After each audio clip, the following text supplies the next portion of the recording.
बहुत सुंदर संवाद है, ध्यान दीजिएगा।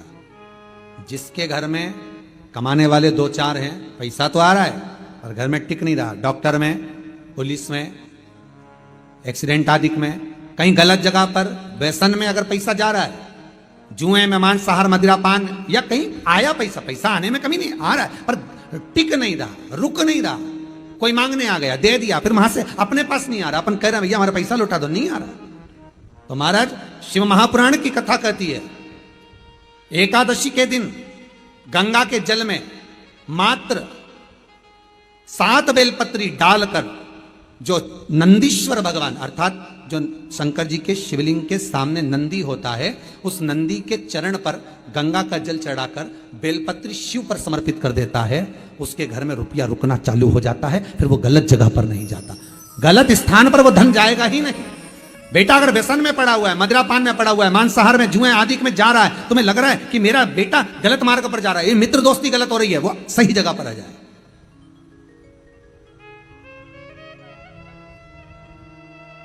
करना है एकादशी।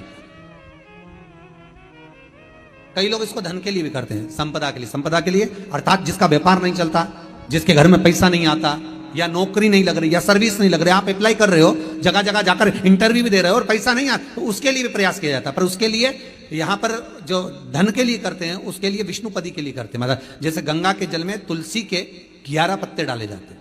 कितने पत्ते डालते हैं? 11 तुलसी के पत्ते डालते हैं, और उसको किसी भी नारायण के मंदिर में, राम कृष्ण शिव, शंकर नहीं, राम कृष्ण, भगवान विष्णु, दत्त आदि जितने नारायण के मंदिर हैं, उस मंदिर में किसी भी पात्र में, एक छोटे से पात्र में उसको भरकर रखी आते हैं महाराज। उससे भी जॉब, सर्विस, नौकरी में सफलता प्राप्त हो जाती है, परंतु वो भी एकादशी को ही होता है। कुछ देर तक पात्र को रखा जाता है, फिर वही पात्र का जल किसी भी वृक्ष के नीचे डाल दिया जाता है, उससे भी नौकरी के लिए फायदा मिलता है।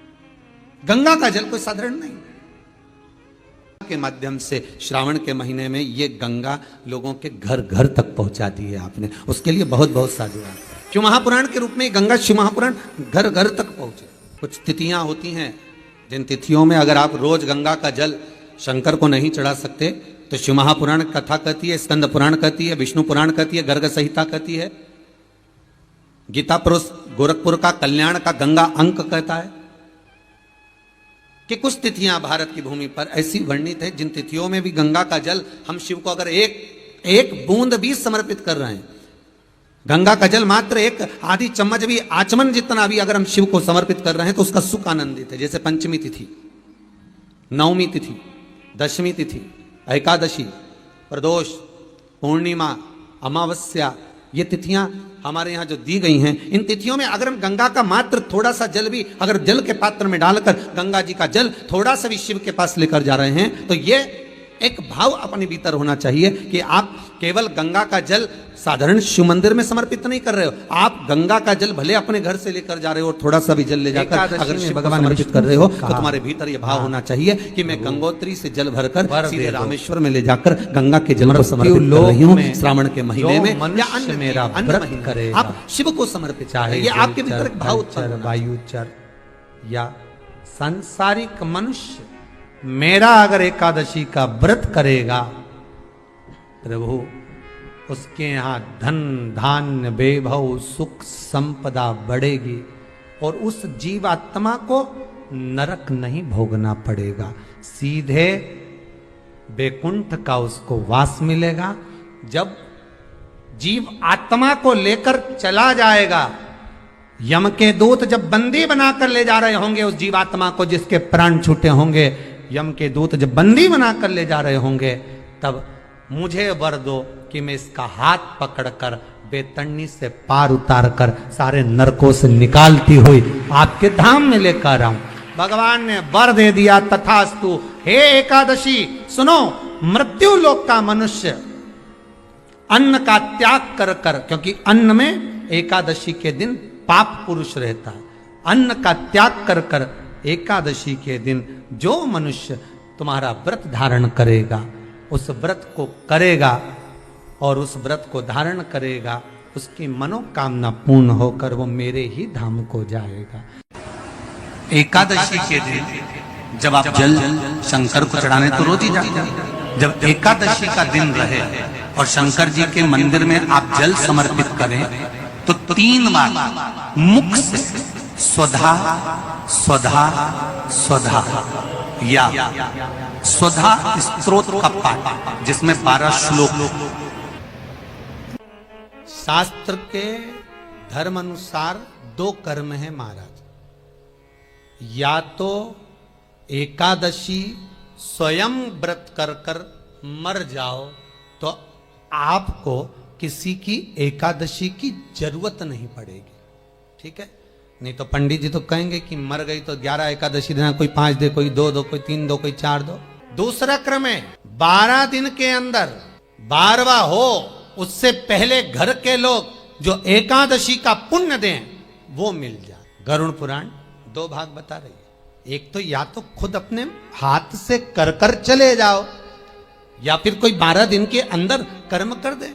मैं धन्यवाद दूंगा जितने लोगों ने आजीवन भोजन भंडारे के सदस्य बने हैं।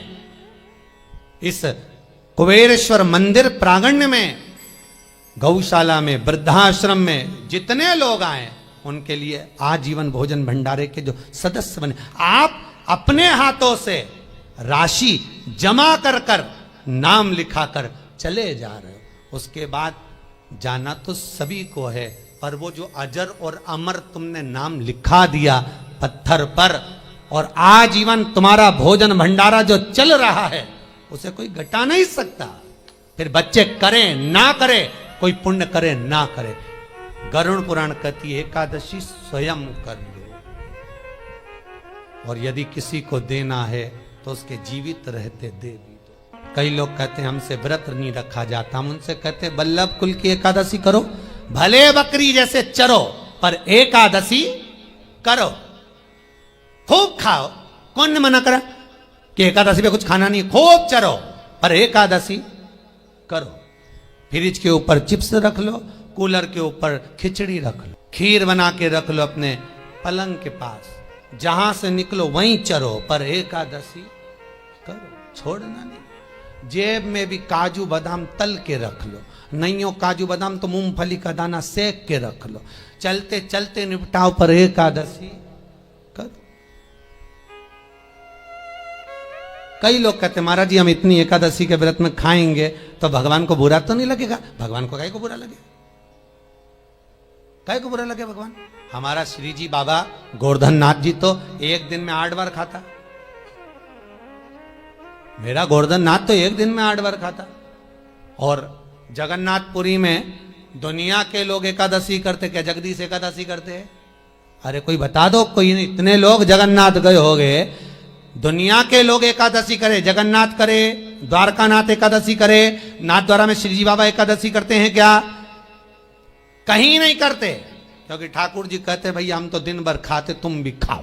और जरूर एकादशी का व्रत करो, मना नहीं है, पर मुख को उतार कर अगर कोई व्रत करोगे, कौन सा ये फूल अगर मुरझा जाएगा तो भगवान स्वीकार करेगा क्या? नहीं। कोई फल बेकार आ गया तो किसी को देने के लायक रहेगा क्या? नहीं। उसी तरह एकादशी में जिस दिन तुम्हारे चेहरे पर प्रसन्नता हो उस व्रत को भगवान स्वीकार करता है। मालूम पड़े एकादशी का व्रत रख लिया, पति बोले ला रोटी ला, लो तेरी थाली नहीं लाई, आज एकादशी है, आवाज नहीं निकल रही, सुबह से साबूदाने की खिचड़ी 3 बार चर के बैठी है, आवाज, एकादशी कुछ नहीं खाएगी, खा लिया। क्या खाया? साबूदाने गलाए थे आधा किलो, सब खा गई। नहीं, 250 ग्राम बघार लिया, 250 ग्राम रखा है, दोपहर में खा लूंगी। फिर दोपहर में क्या खाएगी? पपीता लाई हूं 2.5 किलो, सेव फल लाई आधा किलो, केला 1 दर्जन। अच्छा, फिर रात को 2 किलो दूध मंगवा लिया, उसकी रबड़ी बना लूंगी और उसमें मखाना मिला के चिप्स तल के 1 गिलास दूध अलग से पी के सो जाऊं। पति भी बोले तेरे जैसा व्रत कोई नहीं कर सकता। कौन करे? जो तू करी वो कौन करे? बता। खूब प्रेम से खाओ, पर निवेदन है चेहरा उतार कर व्रत मत करना, बिल्कुल चेहरा उतार कर व्रत करो।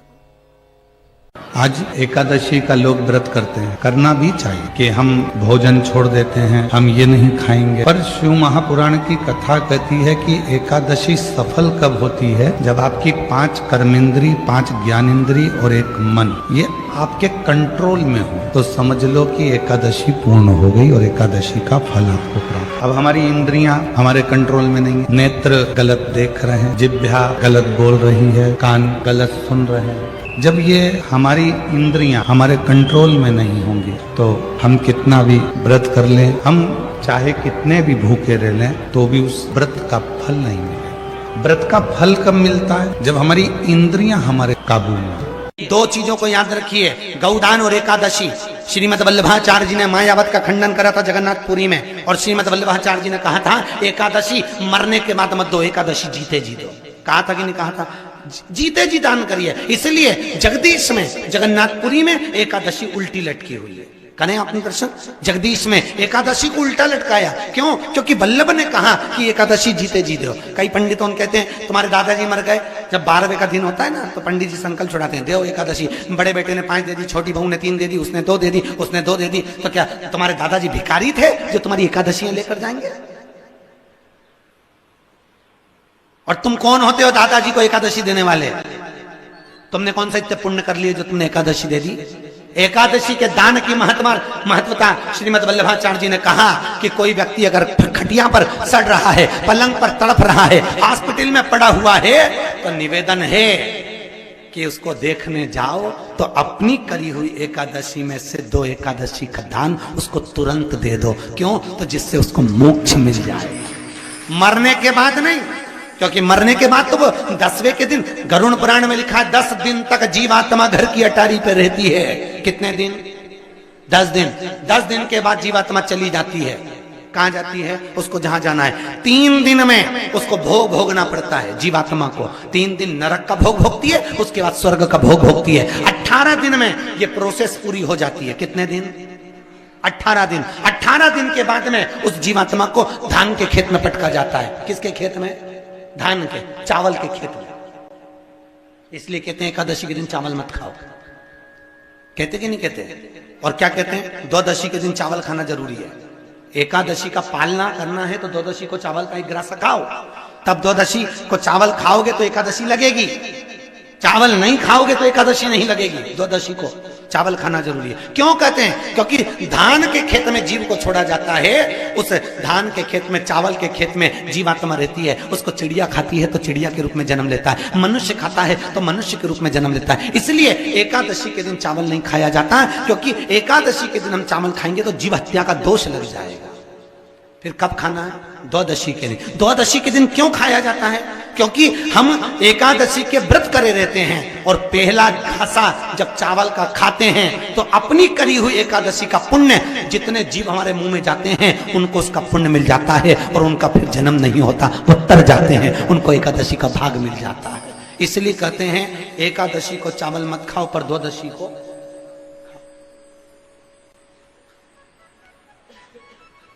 खाइए। 10 दिन तक जीवात्मा है, और आपने एकादशी कब दान दी? बोलो जम के। 12वें के दिन, 13वें के दिन आपने एकादशी का दान दिया, वो मिली उनको? अरे बोलो अच्छे से। कई तो अभी तक कर रही होगी, हमारे दादाजी के निमित्त की कर रहे हैं, कर ले। फिर वही वाली बात आ गई, गुलाब के फूल में पानी जारी है। सबसे पहला नियम एकादशी व्रत का, सबसे पहला नियम है कि आप जिस दिन व्रत करो उसके 1 दिन पहले भक्ति का संचार इस हृदय में कर लो। भक्ति का संचार इस हृदय में कर लीजिए। जिस दिन आप व्रत करो, जैसे एकादशी का व्रत कर रहे हो, तो 10वीं के दिन शाम का समय जब आवे, रात्रि जब होने लगे, शाम का समय आवे, और रात्रि का आप जब भोजन ग्रहण करो, तो उस भोजन में कोई ऐसा पदार्थ ग्रहण मत करिए जिस पदार्थ के कारण आपकी एकादशी बिगड़ जाए।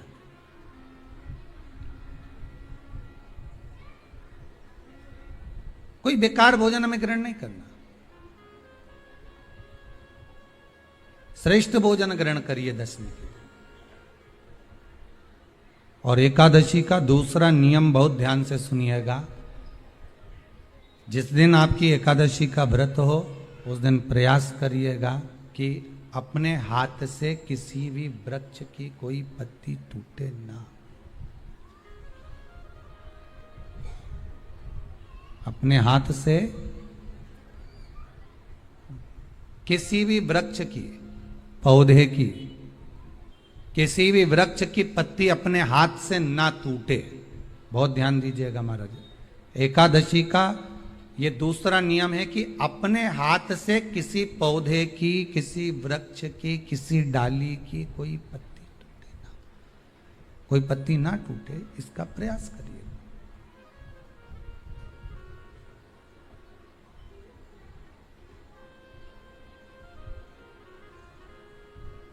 कितना सुंदर व्याख्यान कहा है, कितना सुंदर वर्णन है महाराज कि मात्र एकादशी का व्रत कर लेने पर, मात्र एकादशी का व्रत कर लेने पर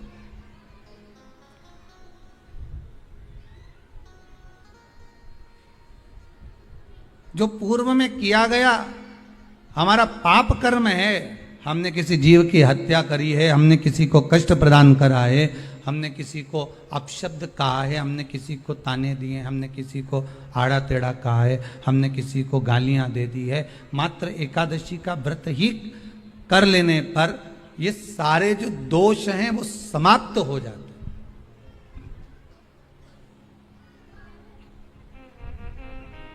सारे दोष हमारे समाप्ति पर आ जाते हैं।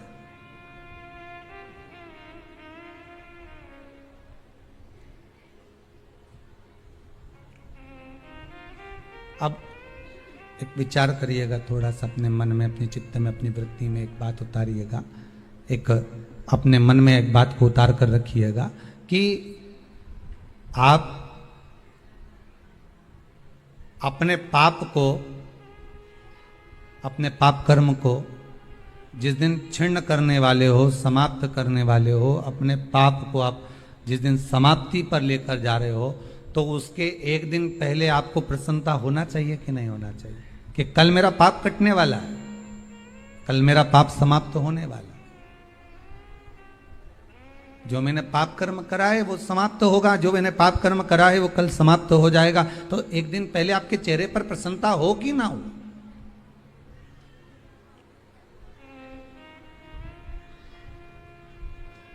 और चेहरे पर वो प्रसन्नता आपके आना चाहिए कि कल मेरा एकादशी का व्रत है, आज दशमी है, कल एकादशी का व्रत है, तो कल मेरी जब एकादशी का व्रत रहेगा तो मेरा ना जाने कितना कितना पाप, कितना असत्य, कितना झूठ, कितना प्रपंच वो समाप्त हो जाएगा। इसमें मुझे प्रसन्नता हो, इसमें मुझे आनंदता हो।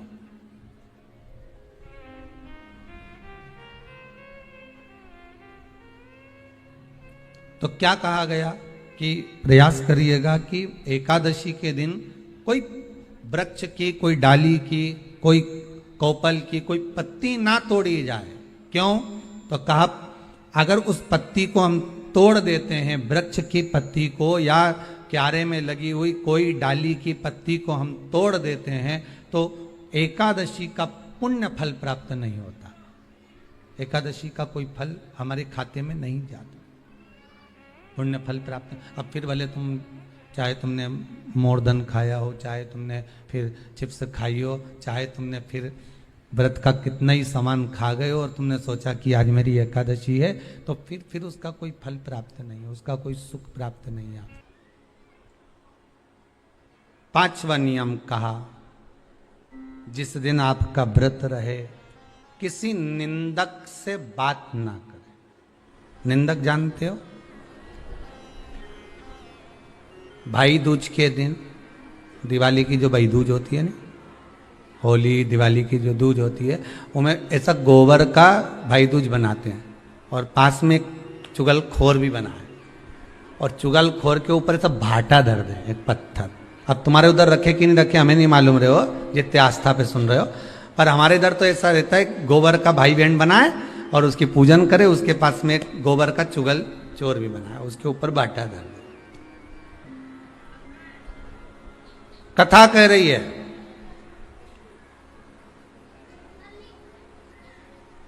कथा वर्णन कर रही है, निंदक से बात ना करें।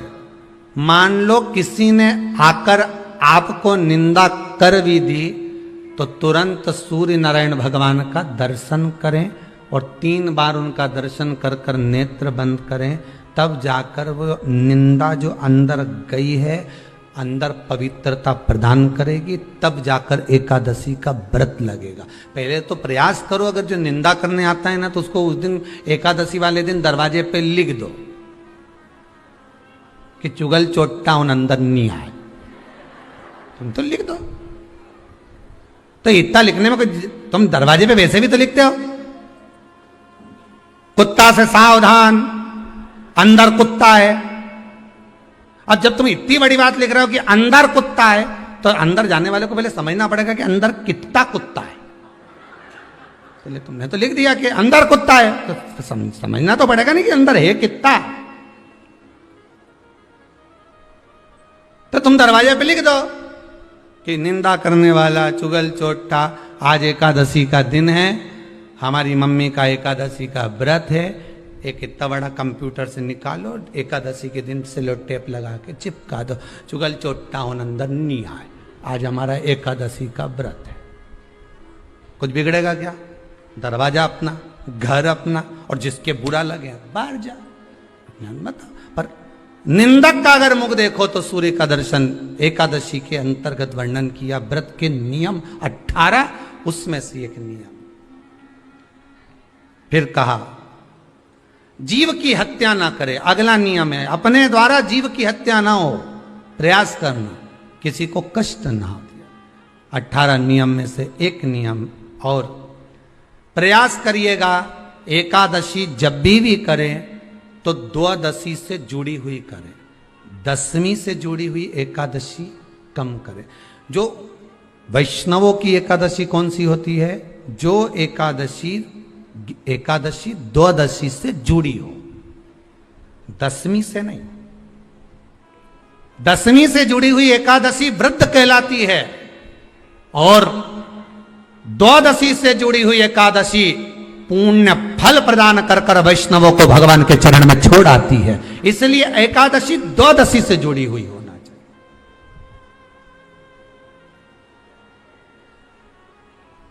अब कई लोग क्या करते हैं, जो दशमी से जुड़ी हुई एकादशी रहती है ना, उसको करते। पर वैष्णवों की जो एकादशी मान्य है, वैष्णव धर्म की जो एकादशी होती है, वो द्वादशी से जुड़ी हुई होती है, वह 12 से जुड़ी हुई होती है, द्वादशी से जुड़ी होना चाहिए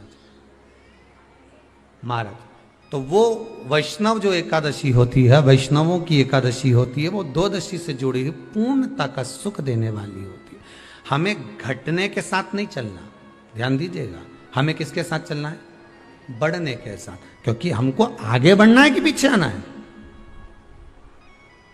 वैष्णव आगे बढ़ता है, वैष्णव का धर्म है कि अग्रण्य भाव में चले, इसलिए वैष्णवों की जो एकादशी होती है वो आगे की ओर जाती है, अग्रण्य भाव में बढ़ने वाली, द्वादशी की ओर प्रवेश करने वाली। अर्थात हमारे कदम उन्नति की ओर बढ़े, हमारे कदम आगे वैभव की ओर बढ़े, संपदा की ओर बढ़े, और भगवान के चरणारविंद की ओर बढ़े, ना कि पीछे की ओर हटे। हम दशमी के साथ मिली हुई एकादशी ना करें, हम द्वादशी के साथ मिली हुई एकादशी।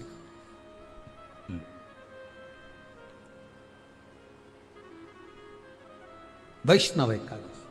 फिर अगला वर्णन किया गया महाराज, शास्त्र कहता है, अगला वर्णन जो किया गया उसमें बताया, प्रयास करें जिस दिन एकादशी हो उस दिन घर में बुआरी झाड़ू आदि जो लगती है वो दूसरा लगा लें। क्यों? उसका वर्णन है, अगर आप बुआरी लगाएंगे, झाड़ू लगाएंगे, पोछा लगाएंगे, तो हो सकता है कोई जीव आपके हाथ के द्वारा मर जाए। तब एक बार ये कथा हमने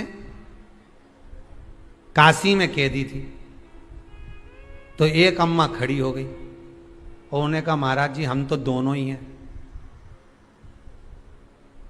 और मेरी रे एकादशी, तो मैं पोछा किससे लगूं? अब मैंने कहा, अम्मा तू तो रहने दे, तू ही लगा ले।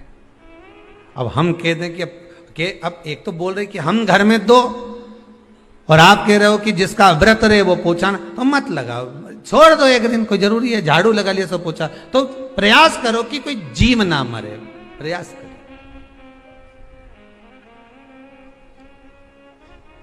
किसी जीव की हत्या ना। 18 नियम में से एक नियम कहा, जब 26 एकादशी पूर्ण हो जाए तब आप उद्यापन एक बार का जरूर करें। किसी के मृत्यु के बाद आपने जो एकादशी दी है, जैसे कोई परदादा गए, दादा गए, कोई बुजुर्ग गया, पंडित जी ने कहा एकादशी का दान दो, आपने दे दी 5 एकादशी, 4 एकादशी, 3 एकादशी, 2 एकादशी, आपने जो एकादशी दी है, मना नहीं, दो और देना चाहिए। दान धर्म पुण्य तो करते रहना चाहिए, जब मन मिले तब कर दो, मौका मिले तब करो। तो एकादशी जो आपने दी है, और आपने किसी जीव को एकादशी दी है जो चला गया है, उस जीव को जब एकादशी दे देते हो, उसकी 11 एकादशी, 5 एकादशी, 3 एकादशी जितनी आपने दी है उतनी पूरी हो जाती है। उसके बाद में एकादशी का एक व्रत नहीं रखना चाहिए, उसके बाद फिर अगला एकादशी का व्रत धारण करना चाहिए, वापिस फिर पुनः। तो क्या करोगे उस दिन? जिस दिन आपने एकादशी जीव को दे दी, 5 एकादशी दी, तो छठी एकादशी पे क्या करोगे उसको?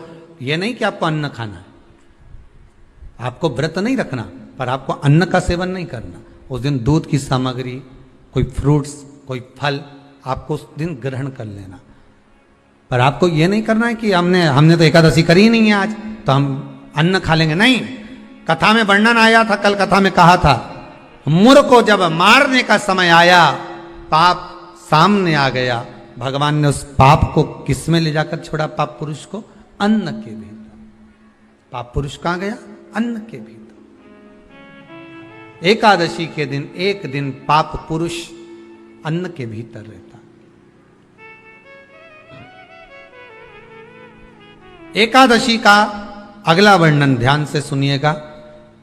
मान लो आपने एकादशी का उद्यापन में बाद में करूं नहीं करूं, श्वास का कोई भरोसा है? बोलो तो, है क्या कोई भरोसा? नहीं। श्वास रुक जाएगी चलते चलते, शम्मा बुझ जाएगी जलते जलते, दम निकल जाएगा रोशनी का, क्या भरोसा है इस जिंदगी का? कोई भरोसा है कि आप 26 एकादशी पूरी कर पाओगे?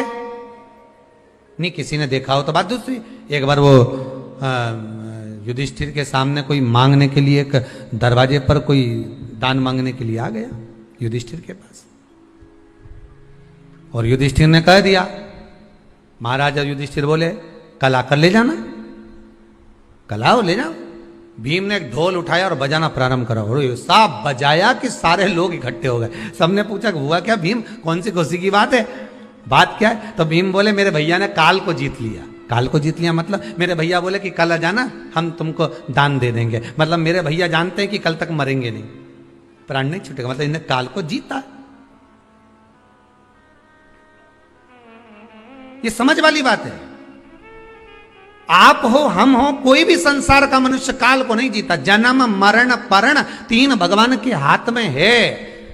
डॉक्टर ने कह दिया इतनी तारीख तक बच्चा होगा, मालूम पड़े आगे पीछे कभी भी हो जावे, 15 दिन पहले, 8 दिन बाद, 4 दिन पहले, ये तो भगवान क्या कहा, इसको ले जाओ, अंतिम सांसें चल रही है, मर जाएगी कुछ दिन में। मालूम पड़ा घर लिया है, 6 महीना हो गया, 5 बार तो नीचे सुला दिया, गोबर लीप के डुकरिया, फिर जिंदा हो गई वापिस। 4 बार तो फोन लगा के पूछ लिया कौन सा पाठ सुना दें कि निपट जाए, बिस्तर पे सड़ गई। भगवान भी कह रहा है मई रखो, शिव पुराण नहीं सुनी, मई रखो। क्या करोगे लाकर? परण पत्रिका देखकर कह दिया दूसरे महीने में ब्याह हो जाएगा।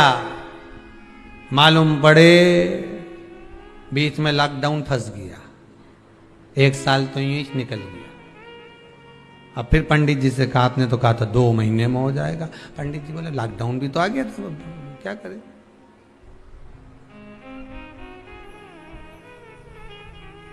तो लॉकडाउन से क्या फर्क पड़े महाराज जी, शादी तो पक्की हो जाना थी। पंडित जी बोले जो इसके लिए बना था हो सकता है उसको कोरोना हो गया होगा,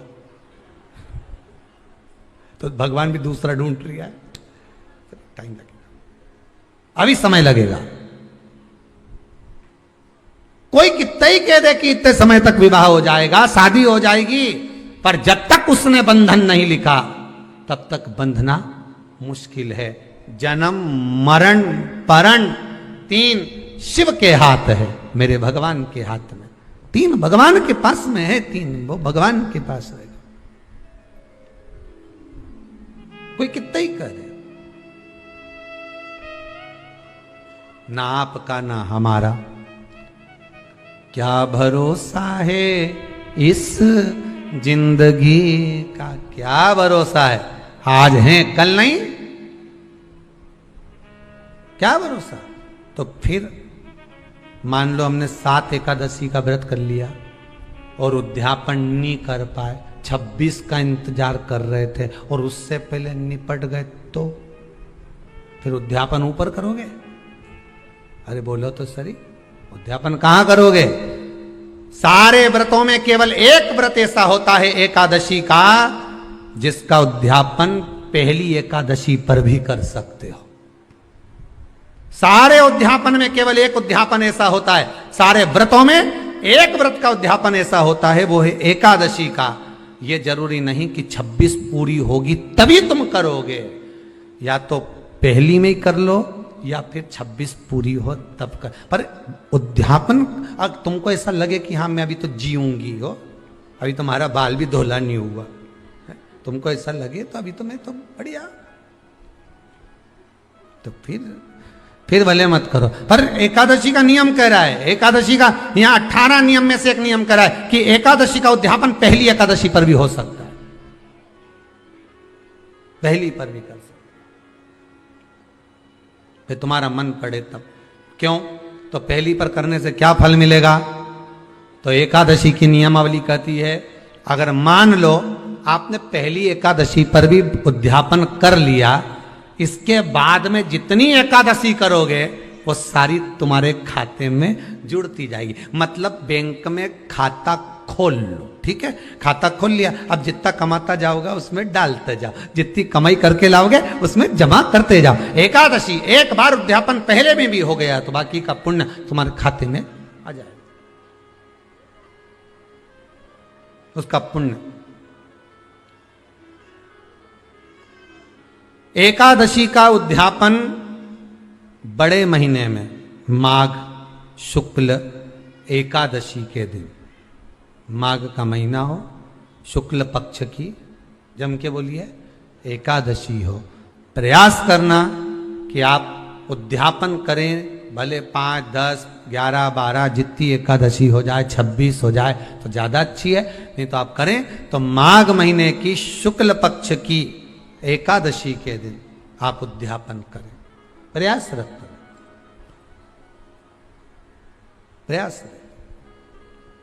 बड़े महीने के अंतर्गत जो उद्यापन, हाँ चतुर्मास के अंतर्गत उद्यापन नहीं होता एकादशी का, बहुत ध्यान दीजिए हमारा। ये जो सावन भादो कुंवर कार्तिक जो 4 महीना होते हैं भगवान के शयन करने के, इसके अंतर्गत एकादशी का उद्यापन नहीं होता, और इसके अंतर्गत उद्यापन करना भी नहीं चाहिए एकादशी हमारा। एकादशी का उद्यापन माघ महीने की शुक्ल पक्ष की एकादशी के दिन आप बहुत प्रेम से आनंद के साथ करिए महाराज।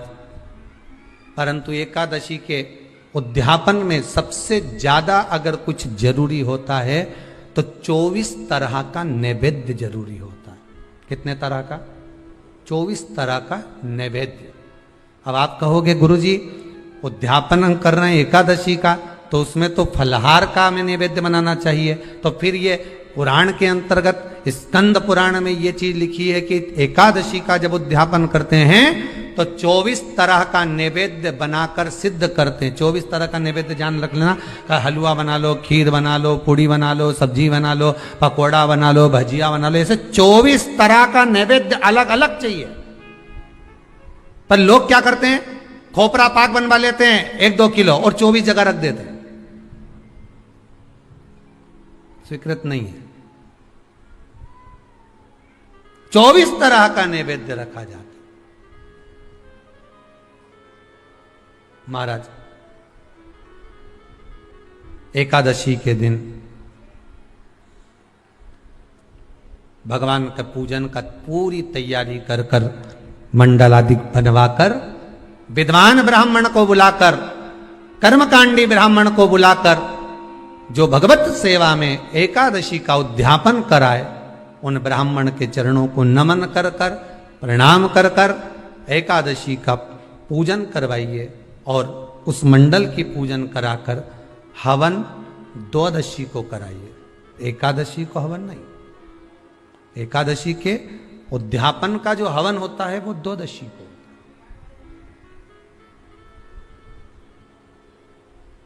एकादशी का उद्यापन द्वादशी का बड़े प्रेम से आप खूब आनंद से हवन पूजन कराओ। पूजन कराने के बाद, हवन कराने के बाद 26 जोड़े ब्राह्मण ब्राह्मणी के बुलाकर भोजन कराकर उनको भाव से जो आप समर्पित कर सकते हो, जितनी आपकी सामर्थ्यता हो, उस सामर्थ्यता के अनुसार आप दान धर्म पुण्य करो, आप उन्हें प्रदान करो। और बन सके तो एकादशी की रात्रि को भी जागरण करें और द्वादशी के दिन जिस दिन हवन करें उसकी भी रात्रि को कुछ जागरण करें। जागरण का मतलब पहले भी कथा में कहा, प्रदोष की कथा में वर्णन किया था। हम ये नहीं कहते कि तुम पूरी रात जगो, हमारा तो निवेदन है 15 मिनट का करो, आधे घंटे का करो, 20 मिनट का करो, पर रात्रि के समय थोड़ी देर अगर एकादशी का उद्यापन कर रहे हो तो जागरण थोड़ी सी देर अवश्य करें।